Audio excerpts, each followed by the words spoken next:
Os historiadores têm um interesse muito grande nas orações, nas fórmulas litúrgicas, porque elas são documentos de uma época. Afinal, por exemplo, o que está contido na oração mais famosa do cristianismo? O Pai Nosso. Como nós podemos deduzir qual era a espiritualidade e a proposta de tal oração? É o que eu quero tratar nesse vídeo.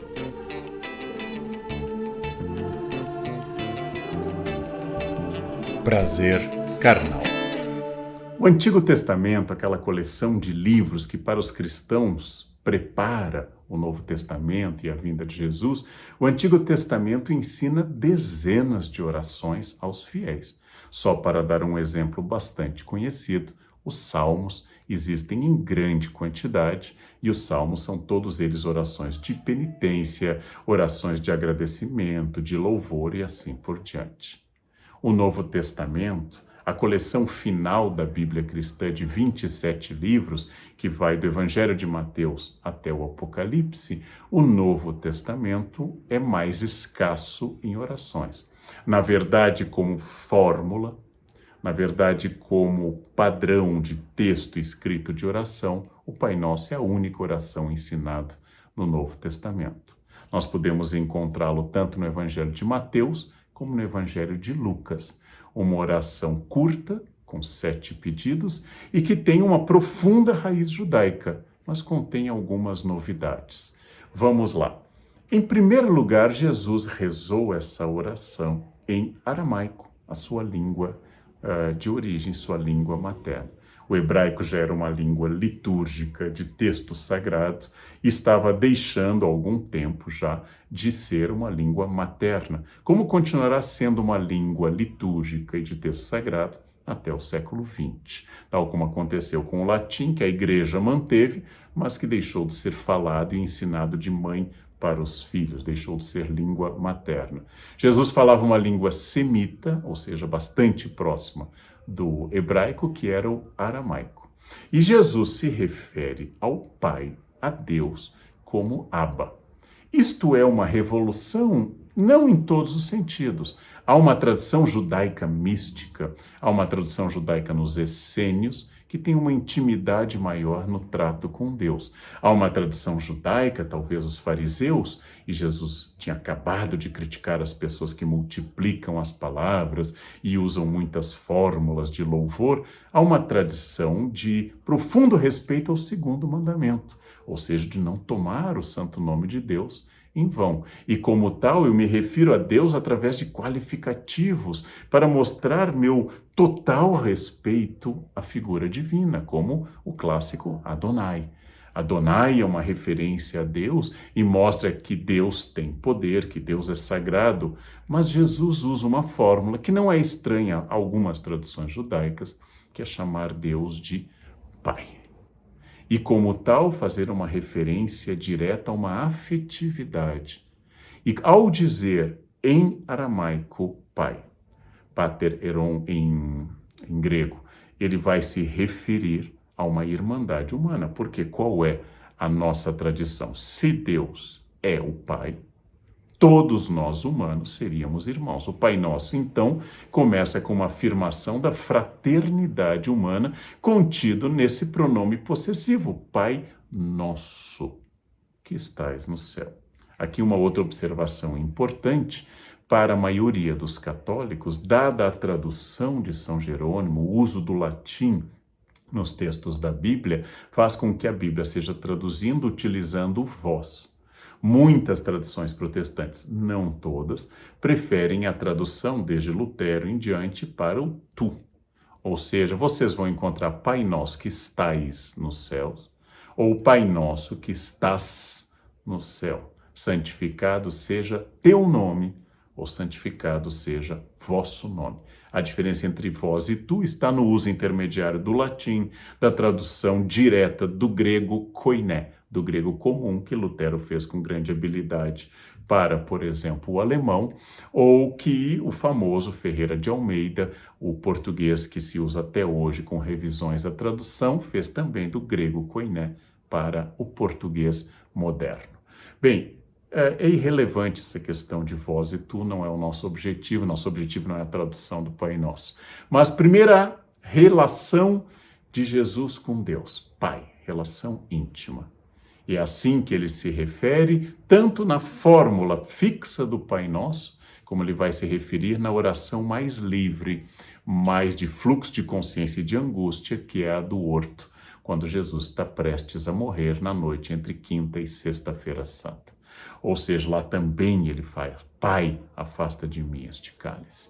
Ou seja, é uma relação próxima, é uma relação de Abba, de Pai. E começa com o que a gente chama, em tradição religiosa, de um louvor, de uma doxologia com X. Doxologia é a parte de qualquer liturgia, da missa, por exemplo, em que você faz louvores. Pai nosso que estais no céu, santificado seja o vosso nome, ou o teu nome, venha a nós o teu reino, ou o vosso reino. Eu estou dizendo que Deus está no alto, que Deus deve ser louvado, que Deus deve ser adorado, santificado, seja o teu nome, ou seja, apesar de chamar de Pai, ressalta o profundo respeito diante da figura de Deus, venha a nós o vosso reino, seja feita a vossa vontade, assim na terra como no céu. Tal como os 10 mandamentos, os mandamentos de 1 a 3, amar a Deus sobre todas as coisas, não tomar seu santo nome em vão e guardar o sábado, esses 3 primeiros mandamentos dizem respeito a Deus, ao louvor que se deve a Deus. Os 7 mandamentos seguintes na tradição cristã dizem respeito à minha relação com os seres humanos. O 4º, honrar pai e mãe, não matar. O 5º, não fornicar, não pecar contra a castidade. O 6º e assim por diante. O que significa isso? O Pai Nosso também começa com essa fórmula tradicional de louvor, de reconhecer em Deus o Criador e aquele que deve e continua sustentando a criação, e por isso seu nome é santo e deve ser louvado, e sua vontade é soberana. O Pai Nosso é um exercício inicial de louvor a Deus.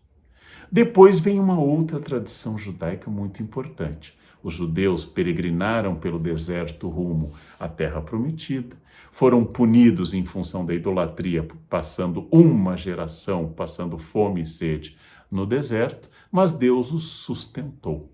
Esta fome foi interrompida por Deus, fazendo chover maná sobre o deserto, ou enviando codornizes para que elas caíssem sobre o povo, que pudessem recolher as aves e matar sua fome.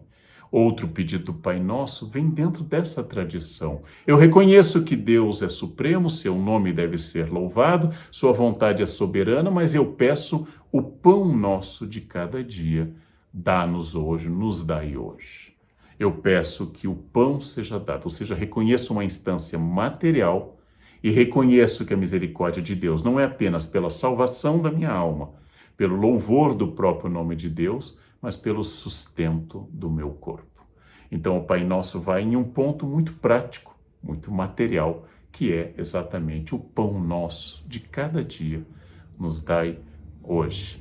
E também, alguns interpretam que dizer o pão de cada dia, em latim panem nostrum quotidiano, significa também que Deus está dizendo para não acumular o pão nosso de cada dia.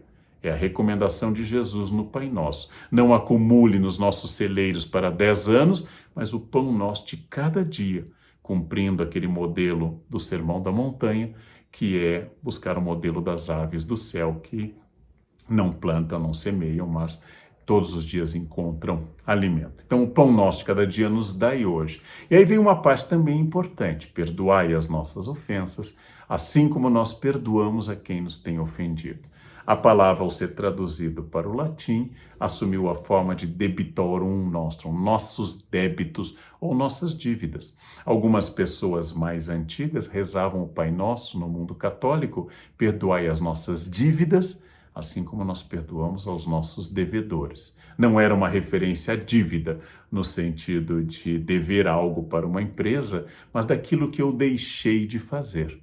Isso pode ser um débito, uma falta as nossas ofensas, o que eu fiz, o que eu errei e que eu tenho que reparar. Mas é importante porque aqui tem uma tradição judaica fundamental, a gente chama de techuvá, ou seja, a volta. Eu me disponho a reencontrar o caminho para Deus se Ele me perdoar, mas em troca eu perdoo o meu irmão. Lembrem-se que Jesus foi bem claro ao falar que um homem devia para um grande senhor e pediu o perdão pela dívida e o senhor concedeu. Depois, um pequeno devedor deste devedor, ele não perdoou, ou seja, pediu o perdão de uma grande dívida, mas não perdoou uma pequena dívida e o senhor o chama e reclama. Como é que você pede o perdão de uma grande dívida e não perdoa uma pequena? Essa é uma exigência de coerência. No dia do Yom Kippur, o dia do perdão, um dos dias mais importantes do calendário judaico, os judeus pedem 2 tipos de perdão. Um diretamente a Deus, pelas faltas que cometeram durante o ano. Aquelas ofensas que eu meti a Deus, por exemplo, infringindo o sábado ou comendo um alimento não purificado, não adequado. Agora, o outro tipo de ofensa é o que eu fiz para o irmão. E esse eu não tenho que pedir perdão a Deus, eu tenho que pedir perdão ao irmão. Então eu erro de 2 formas, com Deus, e a ele peço perdão, e com o irmão, que então o irmão deve me perdoar. Esse processo de ir para Deus, levando-me à disposição de também me emendar, de também deixar de errar, é que nós chamamos de techuvá, ou seja, do retorno. Perdoai as nossas ofensas, dívidas, débitos, assim como nós perdoamos a quem nos tem ofendido. É um gesto circular, no qual na ponta está Deus, fonte de todo perdão, graça e misericórdia, e na base estou eu, que para ser digno do perdão de Deus, tenho que pedir também e permitir que eu perdoe as ofensas que me foram feitas, que eu perdoe aquilo que me foi feito e que eu me torne também um perdoador perdoado, ou alguém que, tendo recebido a graça do perdão, também seja capaz de perdoar as ofensas que eu recebi ou até que eu causei, integrando todo o universo do Criador até as criaturas em um ciclo de misericórdia. Ou seja, perdoai as nossas ofensas, assim mesmo como nós perdoamos a quem nos tem ofendido. E não nos deixeis cair em tentação, mas livrai-nos do mal.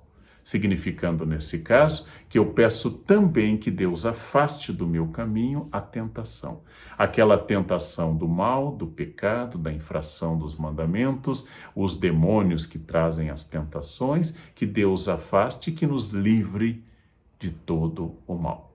O Pai Nosso é defendido por Jesus num contexto de crítica, provavelmente a tradição de longas orações e públicas e de vaidade de pessoas que jogam cinzas na cabeça para dizerem que estão jejuando, e Jesus recomenda discrição, fecha a porta do teu quarto, evita fazer muita publicidade que você está em processo de oração. O Pai Nosso contém 7 pedidos, que vão desde o louvor ao Deus único, onipotente, onisciente e onipresente, até o pedido de que eu, incapaz de lidar com as tentações desse mundo, que eu possa então receber de Deus uma liberdade, que eu não encontre essa tentação, que se eu encontrar, que Deus me livre de todo mal. O Pai Nosso pensa no corpo, pensa na glória de Deus, pensa nos erros da vida comunitária, da vida humana, e por fim pede que eu continue nesse trajeto. É uma oração, Jesus ensina então uma oração, uma fórmula que deve ser um modelo de tudo que eu preciso dizer e com autoridade, que é a única oração ensinada pelo próprio Jesus. Então tem a autoridade da palavra de Jesus no Evangelho, que já vimos Mateus e Lucas, e com essa autoridade eu devo então seguir o Pai Nosso como um modelo de oração. Em silêncio, discretamente, com a autoridade de Jesus, eu peço porque eu nada posso, mas eu tenho uma ação. Eu não tenho poder, mas eu tenho a disposição de perdoar, por exemplo, a quem me ofendeu. Assim como eu espero que Deus me perdoe. Então eu reconheço que eu não sou totalmente uma pedra impotente, mas que ao me referir a Deus onipotente, eu tenho que também tomar atitudes. O Pai Nosso é bem claro. Assim como nós perdoamos a quem nos tem ofendido. Ação e reação, não apenas Deus existindo, mas também meu livre arbítrio para eu poder dar essa resposta. Uma alma livre que reconhece a divindade, reconhece a materialidade, pão nosso de cada dia, reconhece a falha, meu perdão que Deus me dá e o perdão que eu dou aos irmãos, e finalmente reconhece o perigo da existência nesse mundo. Não nos deixeis cair em tentação. Glória, penitência, corpo e projeto quase milenarista de redenção, e venha a nós o teu reino, venha a nós o vosso reino. Tudo isso contido em uma única oração, a mais repetida do Ocidente, a oração mais importante, e uma coisa interessante. Apesar das pequenas variantes, alguns protestantes evangélicos acrescentam uma outra frase ao final, que vosso é o reino, o poder e a glória para sempre. Apesar do tu e do vós, apesar dessas pequenas variações, é a oração de unidade dos cristãos. Os cristãos do mundo inteiro não podem rezar o Salve Rainha, porque isto é específico da identidade católica, mas os cristãos do mundo inteiro podem rezar o Pai Nosso, a oração de Jesus, a oração do ensino do Senhor, a oração utilizada em cultos, missas, os mais variados, traduzida de forma extensiva e até hoje venerada como uma das peças centrais dessa nova teologia, de uma teologia que pressupõe intimidade com Deus e, ao mesmo tempo, compromisso para evitar o mal, para evitar o pecado e para despertar o desejo do perdão. Aproveitou? Leia mais sobre o Pai Nosso, estude o texto e lembre-se sempre, cada oração é um documento riquíssimo para eu poder acompanhar uma mentalidade, uma época e uma maneira de pensar. Foi um prazer.